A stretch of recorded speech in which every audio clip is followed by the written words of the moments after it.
I'm Mr. Action Man at the moment. It's supposed to happen 30 years ago. May the 4th be with you. I have a confession to make. Yes, the Book of Boba Fett doesn't age well for me. I'll always have a blast watching a Star Wars show, and I gotta admit, the fun of seeing the show week to week when it came out prevented me from really seeing the bigger picture, because most individual episodes are pretty incredible. But looking back at the show as a show, I realize it's a mess, and I feel it's ultimately half-baked storytelling with a complete bait-and-switch Mandalorian Season 3 preview to keep us watching or something. Din's character is really done dirty in my opinion, and Mando Season 3 is less exciting and less mysterious because of this show. This is kind of what everybody else is saying, I know, but that's how hard it is to go around that. Now, why bring this up? Well, I was so curious of how this Disney Gallery episode would even talk about the elephant in the room. I don't believe that everybody from the cast and crew was totally okay with the narrative structure of this show. I just don't believe it. So I'm dying to know what went wrong with this show, and that's the main reason I want to talk about this documentary.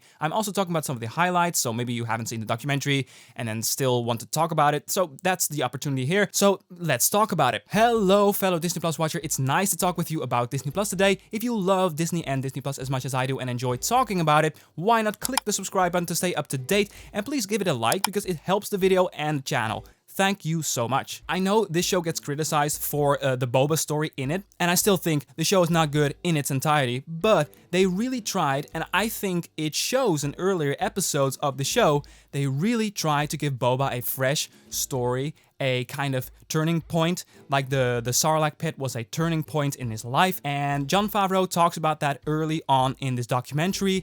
He talks about the morally ambiguous antagonists that face Boba, that challenge him on what he stands for. Does he want just power, or does he want to do something with power?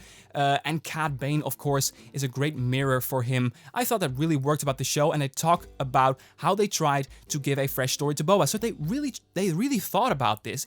The show isn't bad because of the idea of Boba as a crime lord that tries to be a morally better person than he was earlier on in the saga, right? That's my opinion, of course, that it works for that, but they also had a bunch of fun. Of course, always in these documentaries, they only have good things to say about their product. Of course, we know that, but it really shined through how a lot of them really had fun. I mean, the memes will flood the internet after this documentary, I gotta say. You know, the blues at cruising on my bantha on the sands of Tatooine. Now, let's learn how to play a rock and roll rhythm. Play the hi-hat. 1, 2, 3, 4.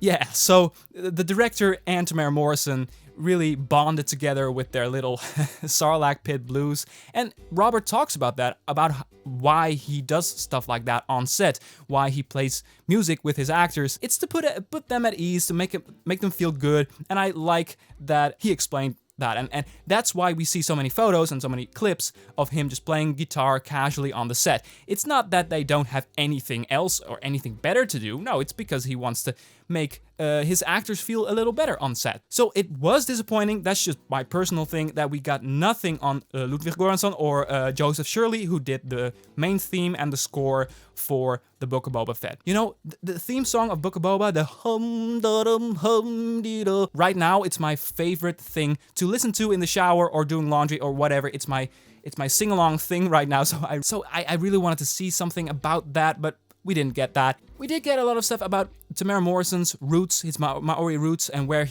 how he uses his gaffy stick style of fighting, and he talks about Haka energy. Oh, and one of my favorite things about this documentary was Robert explaining a little bump in the road they had. That was 2020, and how he had to explain the centaur creature from episode 1, how that was supposed to look, what his vision for that centaur creature was, and he made this little aluminium figure, and he tried to explain it with that, but then he thought, oh wait, filming myself would be even faster. And then we see his test footage of him just crawling on the ground and standing up and merging that into a frame, and I really thought that was interesting, and it's cool that he did this from home and just went with it. And then the technology stuff, they show actually more than I thought.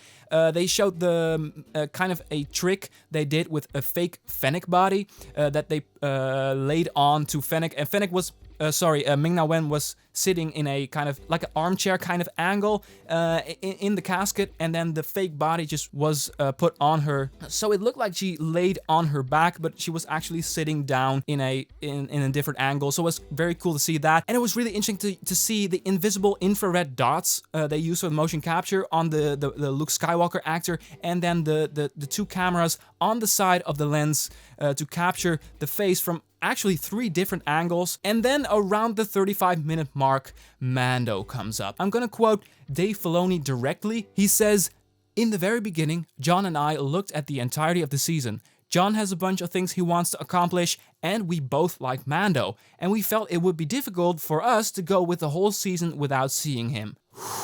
This worries me a great deal.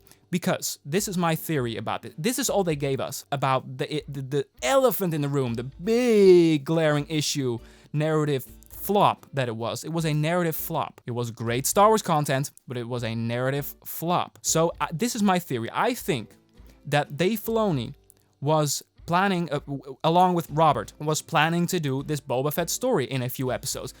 Maybe in a 5 or 6, like a shorter condensed story, like a small scale Boba Fett story, the story we got in the first 4 episodes, basically, and then the finale. And then John came in, and he was in over his head about Mando, and he was talking about Kathleen Kennedy and stuff, and I think he's the one who changed this up.